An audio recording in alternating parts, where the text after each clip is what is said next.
Hello and welcome to Just One More Watch.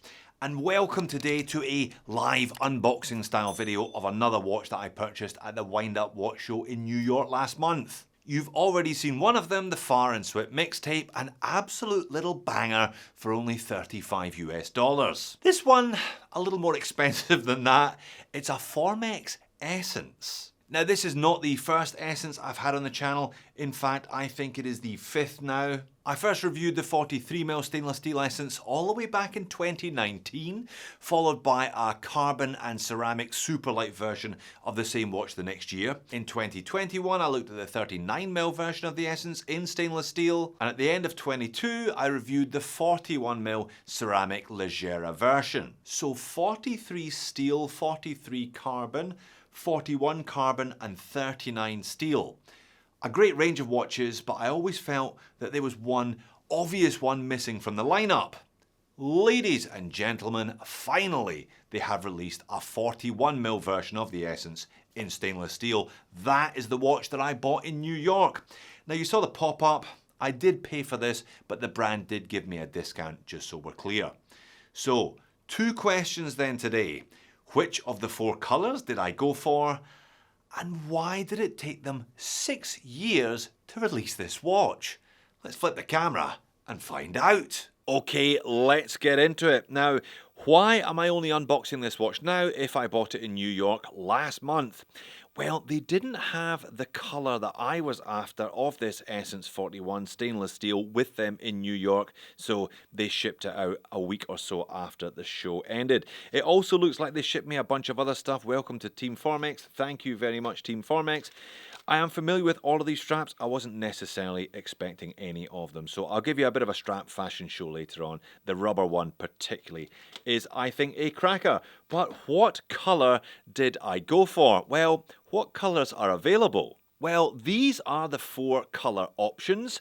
You can scratch blue for a start because we know I don't do blue watches, which left the other 3. Now, you can also take the white away because I had the Leggera 41 in white, so I thought it was time for a change, which leaves 2 choices. Did I go for the red or did I go for the brown? I went for, drumroll please, the brown fade dial.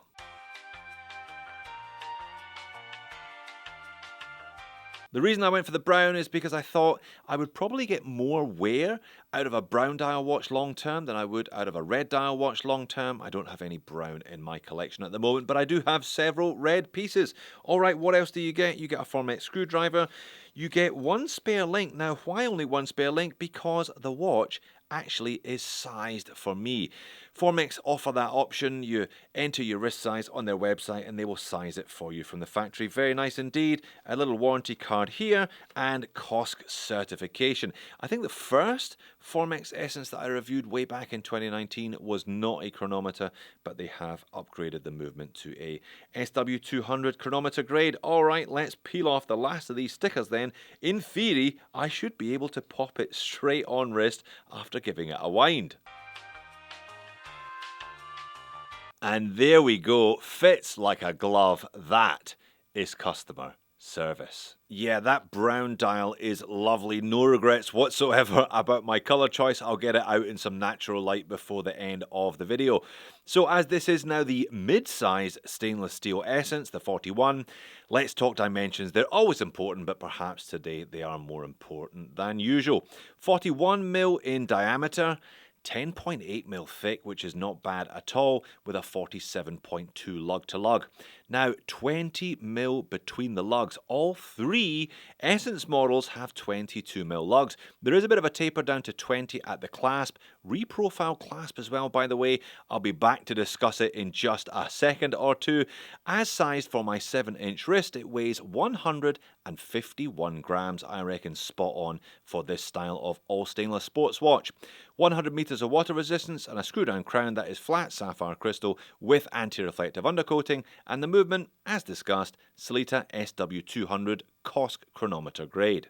And there it is, Swiss made of course, 26 joules, hacking and hand winding, roughly 40-42 hour power reserve, and -4 to +6 seconds per day maximum variance in this COSC certified version. Lots of perlage, a nice custom skeletonized rotor there, Formex engraved and paint filled as well in blue. An attractive looking movement. Now, Formex is from the French forme extreme, extreme design, and there is always a kind of industrial feel around their watches, particularly some of their older models as well. They've been around for a couple of decades now.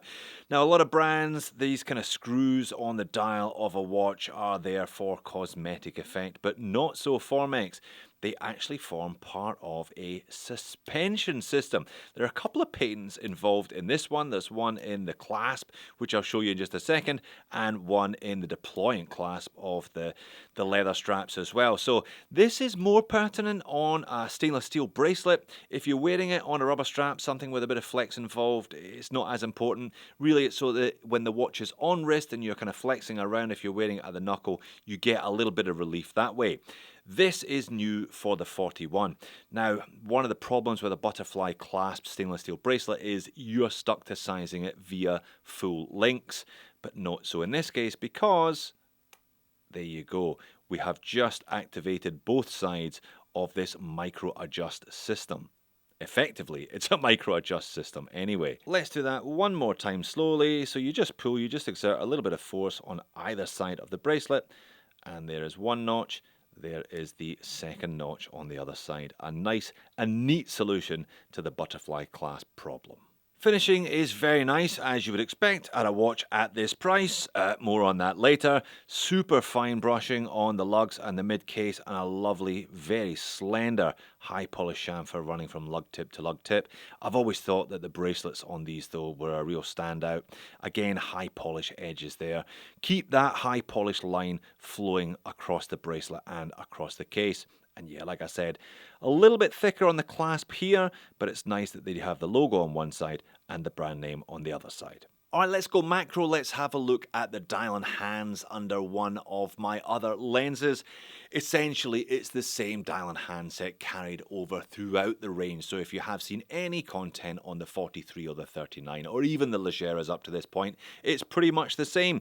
Horizontal striping, kind of grooves cut horizontally across the dial, but they make way crucially for the applied brand logo, the brand name that's printed on, and the model name and chronometer status also aren't grooved around those areas. There is what is now a signature beveled frame either side of the date complication at 6, but I'm not sure that black against brown gives quite enough legibility there. More on that later. You've got applied indices all round, high polished beveled edges on those, and a strip of lume running down the centre, and a double applied index at 12. The hands are nicely matched to the indices, again high polished beveled edges, and a super slender unloomed needle seconds hand. You know, it's not a new model now, and Formex have played around with a bunch of limited edition stone dials and colours, etc., but they haven't mucked around with the proportions of this one. They haven't changed the indices or the hands, and I think that's testament to the fact that they got it pretty much right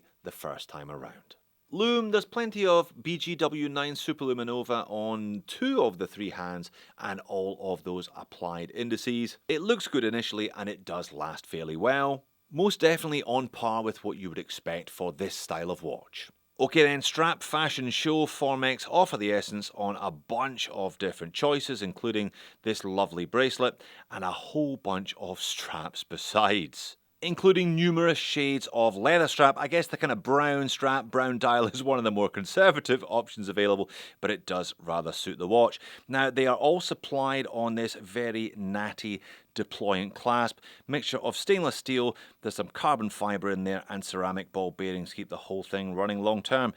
Now, there's inbuilt adjustment here as well. There's a kind of ratcheting system. There you go, numerous clicks. You're almost kind of between holes just with the ratcheting system, and then you press the button to release. That can be done on wrist as well. You just give the whole thing a squeeze and it will tighten up. And you only need to buy one of the deployant clasps because it transfers between the different strap options. Everything's quick release, of course. This one I have not seen before. It's a kind of canvas and calf. Canvas on the top and leather underneath. This is obviously box fresh, but I'm sure it will stretch and relax a little bit given time and wear. Something that obviously does not apply to the rubber strap. Now, I wore my two Essence Legeras, the 43 and the 41, almost exclusively on the rubber strap. I think the carbon case version, the lighter version, was a more inherently sporty watch than this. Perhaps I'd be more inclined to wear this degradé brown version on the brown leather or the bracelet. So back on the bracelet it goes. The weather is warming up here in Sydney as we're approaching the summer, so yeah, I reckon I'll probably keep it on this one for the foreseeable future. Well, as this is now the 5th Formex Essence that I've had my grubby mitts on over the years, it's a watch that I know quite well. What then are its weaknesses? What are my moans and niggles? Well, yeah, as discussed, black on brown for the date complication, no cyclops, not exactly a massive date wheel either. You're really going to have sharp eyes to see this date at arm's length. And legibility never been this watch's strong point. The hands aren't all that big. If legibility is a concern for you, my recommendation is go for the white one. It's got a kind of gunmetal handset that has got the highest contrast against the dial of any of the dials of any of the Essences that I've seen so far anyway. And the price is definitely getting up there with these ones. When they launched this model 6 years ago, admittedly, they were under $1,000. Admittedly, they did not feature a COSC certified chronometer movement. The brand then clearly has taken a decision to push the model more upmarket over the years, which is, of course, their prerogative. I would love to see a non-chronometer grade option available as well for people who don't necessarily need -4 to +6 accuracy from their watch and are prepared to sacrifice a little bit of accuracy to keep a couple of $100 in their pocket. And where's the black dial? Very unusual for a brand not to offer a watch like this with a black dial option, but I spoke to them years ago about this and they said the black didn't sell, so yeah, what do I know? I guess they also had their reasons for not offering this 41mm size with the stainless steel bracelet up until this point. They have offered this one in ceramic before and in carbon before, but not in stainless steel. But it's here now, so if you like the brand, if you like the look and you have the funds, then you now have 3 different options to choose from. 41, definitely my choice. You're bound to find one that is your choice. So there you have it. Well, the 41 may be my choice, but it's not necessarily going to be your choice, so while you're here, why not check out my reviews of the 43 and 39. Thanks for watching this one. I'll see you over there.